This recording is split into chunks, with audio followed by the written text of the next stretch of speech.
joining us tonight. As you'll be aware, this is Mr. Wrennall's last time here before he retires, and as this is his last formal dinner, we wanted to make a bit of a fuss with him. After 10 years at this school, there are so many memories we can all share, and I speak for all of us when I say we will always see you dearly when you leave. Seeing as I have the floor right now, I'm going to give you some of my favourite memories of you, Mr. Wrennall. First of all, cold weather, the ping pong tournament, and of course, tennis with you and Mr. Bates against Mrs. Parker. Me and Chloe screaming at the sidelines for you to win, then feeling bad for Mrs. Parker, so you start showing her. Then we completely forgot about Mr. Bates until the match was over. Not to mention English lessons. The fun we had, you telling me and Rosie to stop messing around in 10 minutes. Well, maybe that wasn't fun for you. My point is that everyone in this room, everyone in the whole school, is going to miss you. You're a funny, kind and passionate teacher, and while still being strict in some respects, you're an absolutely awesome teacher overall. We're all sorry that you're retiring. You may not be, but we are. The list goes on with memories and fun times, and we'd be here for days. I'll stop here with a very simple thank you, Mr. Wrennall.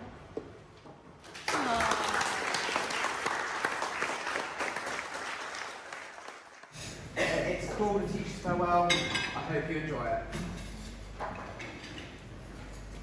For years you shaped the minds and hearts. With wisdom, patience, and care.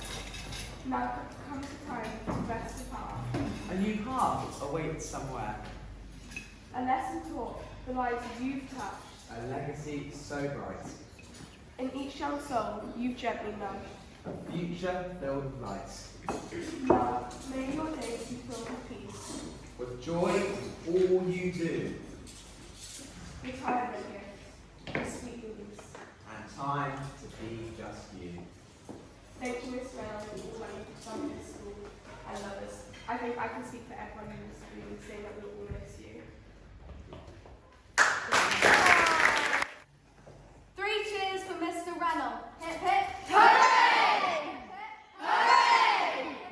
Hooray! And one for being the best teacher ever, and your amazing photography skills, and the coldest of Wrennalls. We really will miss you, Mr. Wrennall. Hip hip. Hooray!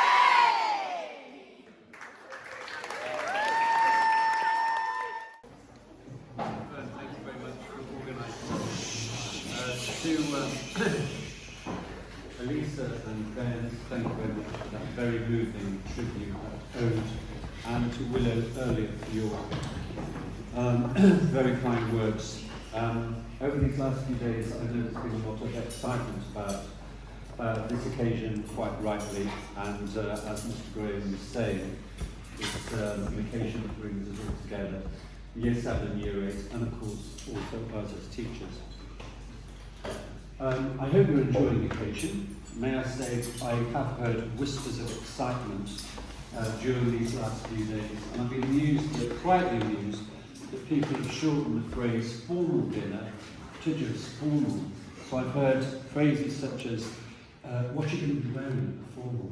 Who are we going to be sitting next to at the formal? Do you really want to take photographs of at the formal? Well, I'm sure those things have happened. May I say how smart and grown up the boys look? Having said that, I have noticed one boy who's wearing eyeshadow this evening. Reminds me of a young David Bower. And also, if I may say, how sophisticated and glamorous the girls look. I hope I'm allowed to say that. I like to think I'm quite careful with what I say generally, but I don't always get it right.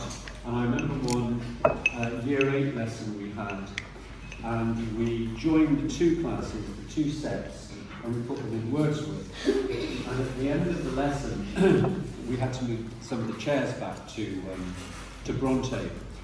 And I made the mistake of saying, right, can I have 2 strong boys, please, to take all these chairs back? And I remember 2 headstrong and rather irate Year 8 girls said to me, Mr. Wrennall, you can't say that. You're just as strong as the boys, you know. Oh, Mr. Wrennall. They were hazarding me before. After this third reprimand, I reflected, not for the first time, and especially in these ever-changing times, that acts of chivalry perhaps have got to be carefully considered.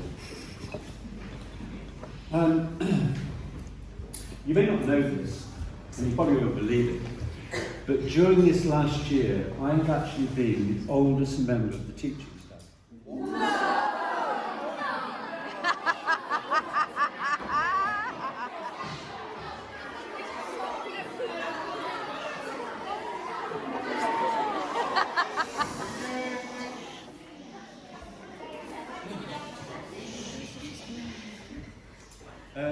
It's true, but it wasn't always so, because my teaching career actually began in the autumn of 1986, when I was just 25 years old. I think I remember. And since then, during those 39 years, I've taught at 5 different schools, and I've worked under 9 different headmasters. And you'll be pleased, I hope, and gratified to know that St Andrews has been my favourite. And it's not just been my favourite as a teacher, having taught in a number of prep schools and having seen a lot of prep schools on our respective sports circuits and talked to friends of mine who also work in prep schools. I can honestly say I believe that you are at the best prep school. And this is probably not going to be the first time you've heard this, because other people have said to you, you are so lucky to be here. And I do hope and I know that you are making the most of every opportunity. During these last 39 years, I've had a number of experiences of going for interviews, and I know and I understand from Dr. Neil that you also have been for interviews for your next schools, and this is something that you will continue to go through. So, as teachers, we have to write a formal letter of application if there's a vacancy, and it's interesting that I was doing formal letters with Year 8 just today. And some of these interviews, it's really a two-way process, because whoever's interviewing wants to find out about you, and the person who's going for the interview also can find out something about the school or the place of work. And I remember one particular interview I went to school, and the headmaster was he was quite puffy, he was very, very posh. And in a minute, in the spirit of formal, I'm going to try and imitate his voice. So it might not be that great, but I hope at least you'll give me the credit for having tried to do it. And I know there are people amongst you who can do accents and imitations very well. Anyway, this headmaster, the interview was going quite well, I thought, and then he asked me this question. Well, he presented me with this scenario.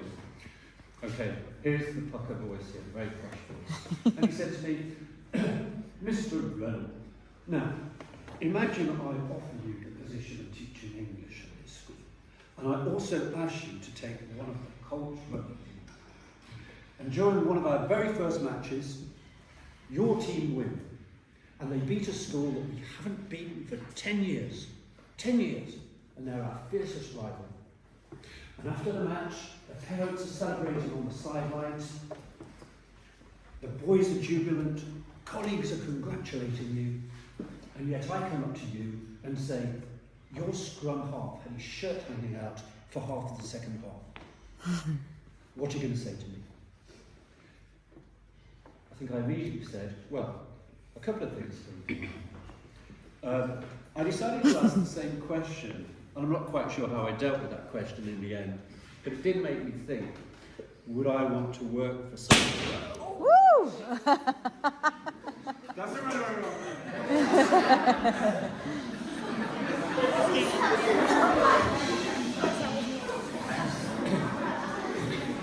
Who perhaps didn't congratulate me, or indeed my team, or indeed the boy with his shirt hanging out for having won this memorable victory. Hopefully, oh sorry, I cued in Oscar, didn't I, yesterday? Because I was thinking about some of the interviews that I've been to, and I thought, who better than to put this question to than Oscar? And I initially said to him, have a think about it before you answer. But he answered me straight away. And I was very impressed with his response, actually. Oscar, would you like to just say what you said to me yesterday? How would you deal with that question? What would you say to me? If that's the case, then I'm sorry, but let's look at the bigger picture. And I really like... Give him a clap, please.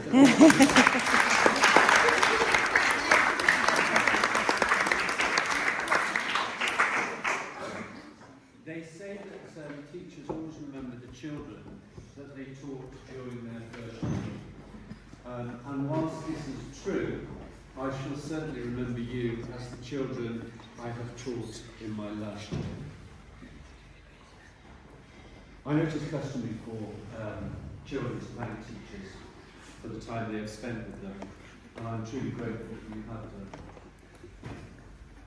However, I would like to thank you, because although I am the oldest member of the teaching staff, your enthusiasm, the way you get excited about things, the way, for the most part, you live in the moment,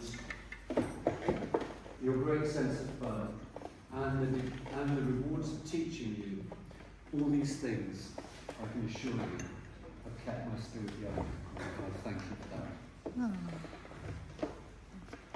Please, I know you've been dancing in a minute. Would you please forgive me if I don't dance the night away with you? I know. My dancing days, if they ever started, ended when I was a teenager, sometime back in the 1970s. Finally, just a year 8, because I know that, like me, you are going to be spending your last weeks here at St Andrews. So I just hope that you enjoy and treasure as many moments as you can. Thank you very much.